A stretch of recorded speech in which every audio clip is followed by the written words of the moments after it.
But we could, in fact, the events had been postponed because of his availability. I think that's when he traveled to India.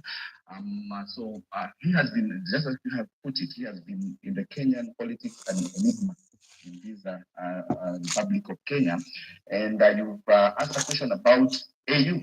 Yes, Ethiopia. Yes, I think I covered. Yes, basically that was more of like his last stab into in more of like an elected position. The last one was in 2022, and there's one Kenya coalition where he wanted to be the fifth president of Kenya. The time he was called the fifth, but that did not happen. So his last bullet, some of them said, was the AU chairmanship position, where you covered on behalf of KTN, and he sadly again he lost to the Djibouti's foreign minister, that is Mohamed Yusuf. Yeah, Mohamed Yusuf is the AU chairperson, is the one that garnered the votes. I think they went all the way to the seventh round because the first, second, and third, they were three candidates. And Raila Odiinga was first in the first round. He came in second in the second round, the third round, the fourth round, the fifth, the sixth, and definitely after he lost in the fifth round, in the sixth round, the seventh round meant that the Mahmoud would become the AU chairperson. But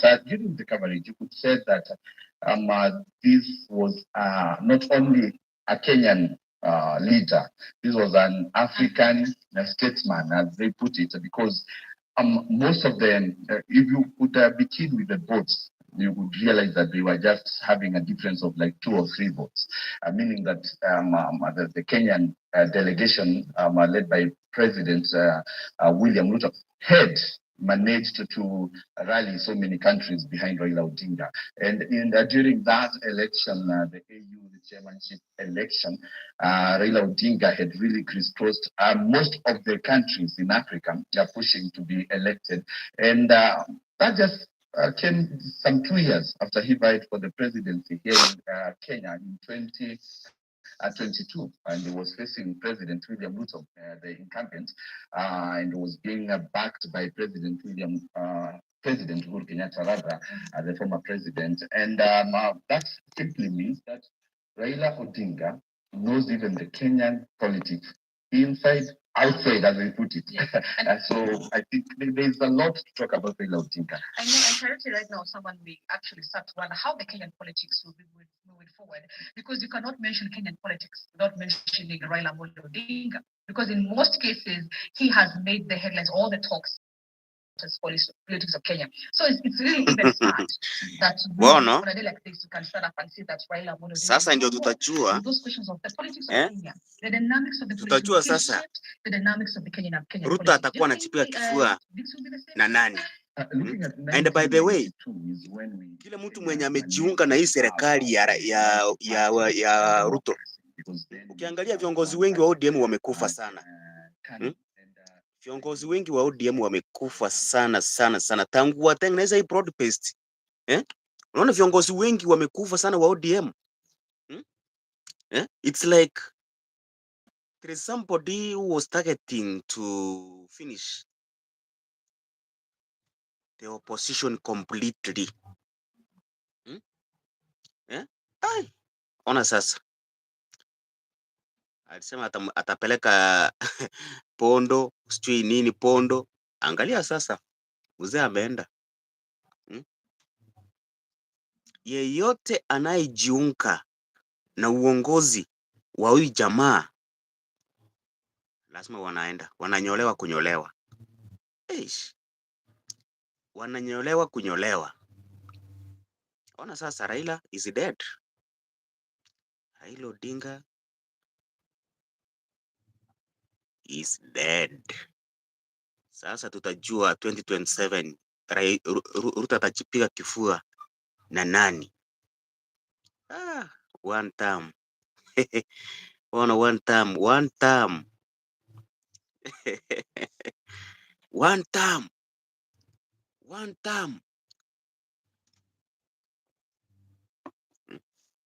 Huyu mzee alikufa kitambo sana. Ni vile tu watu walianza porocho hapa na pale, nini.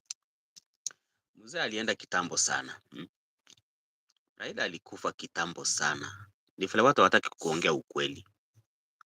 Wanatushungusha hapa na pale, lakini ashaenda. wengi wanaofanya kazi na William Ruto lazima wawe makini sana. Huyu sio jamaa wa kuchezewa. Wengi wanaofanya kazi na Rais William Ruto lazima wawe makini sana. Huyu si jamaa wa kuchezewa. Raila Odinga tangu aingie broad based government, watu wake ndani ya ODM wengi sana washakufa. Wengi. Unaona? Wengi sana washakufa. Sasa angalia kigogo mwenyewe mwenye chama amedondoka kama gunia ya makaa. Hata huwezi amini. Raila amedondoka kama gunia ya makaa. You can't believe. It broad based government. Ulisikia wapi? Hii. We. A very dark Wednesday. So sad. Ay.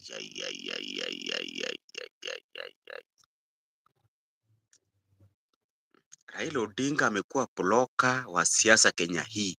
Sasa bloka ameondoka. Bloka wa siasa ameondoka Kenya. Bloka wa siasa ameondoka Kenya. Omaito ondu bwensi ama inu skuli likuru Raila Odinga so ase serikali yeye. Abantu bodi mu bakwete abange sana. ODM uroche mara ni Ochuang, Albert Ochuang akagenda. Umugernaro ulio kuwere akagenda. Finally Raila Odinga nere Ochil. Hapana machezo. Yeyote anayejiunga na William Ruto kufanya kazi na William Ruto, jua kwamba umechimbiwa kaburi. Umechimbiwa kaburi tu. Ukiona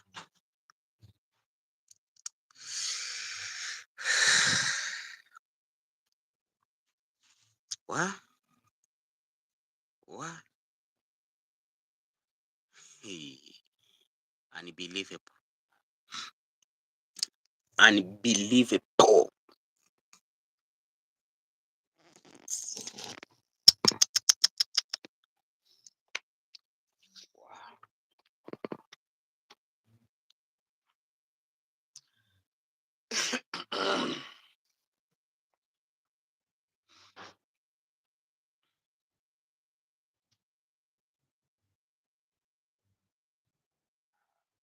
Aku terus kiri ketampa ya kayak jangka cibikir mah kayak kabal tuh, mana korang ngakim bintu kir mah kayak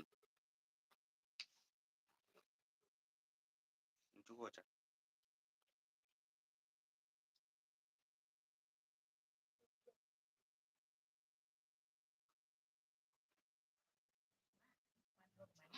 That is why I am where I am today. And that is why I was asking you before. Because most of these politicians actually pass through Baba. Baba has been a mentor of many, the young, the old, you name it. He has been a mentor of them. And that's when I asked you earlier before, do you think like politics will ever be the same again? Now with this cartel of Raila Odiinga closing? Definitely. The politics of Kenya are going to change drastically. And the landscape will shift because as we speak right now, Raila Odiinga has been the symptom, so to say, of the Nyanza region. When we talk about Nyanza region, the moment the late Odiinga, the father of Raila Odiinga, moved out of the politics, Raila Odiinga took over. And since then, he has been the person behind the kingpin statements in Nyanza region. And no one has dared to go against Raila Odiinga in the Nyanza. And they have already joined the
Sawa guys, ni ya guru jinsi.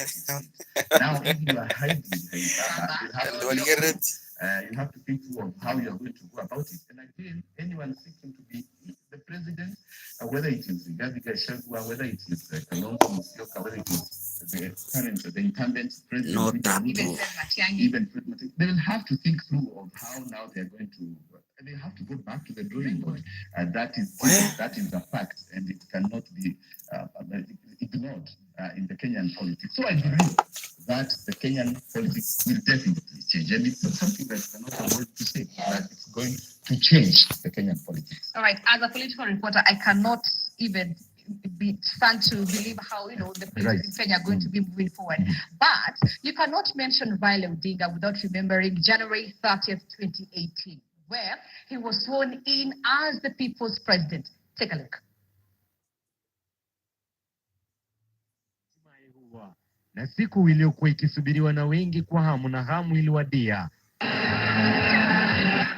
Wafuasi wa NASA waliwasili kwa mpigo katika bustani ya Uhuru katikati mwa jiji la Nairobi. Bustani ya Uhuru ikijaa na kutafika watu. Wote wakistahimili makali ya jua bila kufa moyo, wakisubiri vinara wao kuwasili kwa sherehe ya uapisho. Na mwendo wa saa 8:30 hivi, Raila Odiinga aliwasili, vifijo na nderemo vikishamiri kwenye bustani.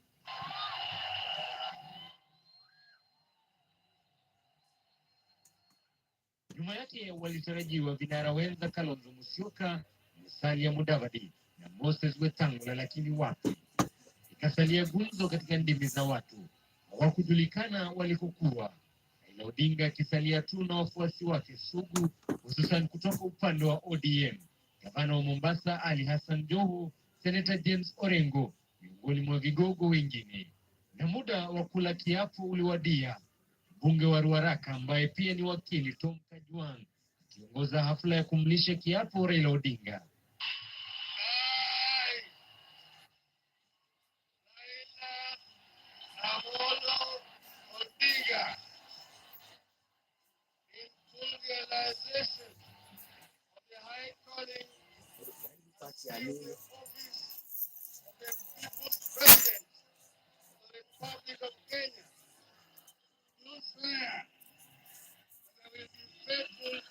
And bear true allegiance to the people and the Republic of Kenya. That I will preserve, protect, and defend the Constitution of Kenya as by law established, and all other laws of the Republic as adopted by the people of Kenya. That I will protect, uphold sovereignty, The voice of the late Raila Odiinga of the people of Kenya when he was swearing in as a prime minister. Na kwamba vinara wengine walikosa uapisho huo, wafuasi walionekana kughadhabika, Raila Odiinga akijitwika jukumu la kutoa sababu. Unaona hapa Kalonzo Musyoka hayuko, lakini Kalonzo ako na sisi. Kalonzo ataapisha baadaye, sawa, kwa sababu ya maneno ambayo mtakuja kujua baadaye yale yalifanyika. Musalia Mudavadi na Moses Wetangula na Kalonzo Musyoka wako pamoja na sisi kama wananasa, na mtasikia baadaye yale ambayo yamefanyika, lakini tuko pamoja. Kwa sasa swali linaloibuka ni je, baada ya Raila Odiinga kula kiapo, ni mipangilio ipi?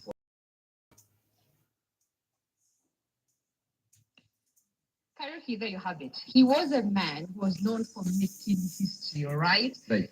All that happened following the 2017 election where he lost to retired President Uhuru Kenyatta. A historic moment that came from the Chief Justice David. They nullified the election. They had to rerun. He boycotted that election, citing biasness. And then a year later, or some month later, that is in January 30th, 2018, he was sworn in as the people's president. I'm telling you, Raila Odiinga has made the Kenyan politics to be very interesting And sweet. And to really recap what happened during that time, I think you would say that the Kenyan democracy has really grown. And as you have put it, I actually covered that one, but then I was somewhere else. But that day, you have heard him talk about Kalonzo Musyoka, atakuja ataapishwa baadaye, and then Wetangula, Musalia Mudavadi, tutawaambia yale ambayo yalitokea. I think this is when there was a back and forth that Kalonzo Mudavadi and Wetangula did not show up for this mock swearing in. And again, there were stories of that they were told they would be called and they were not called. Currently, let me just cut it short. Hold that thought, right? It's a very special line. I know you're like, but hold that thought. What you're understanding at the moment is that President William Ruto has convened an extraordinary meeting of the National Security Council this morning, and then later he will chair a special cabinet meeting at 5 p.m. I repeat, what we understand at the moment is that President William Ruto has convened an extraordinary meeting of the National Security Council, and then later on they're going to be chairing a special cabinet meeting.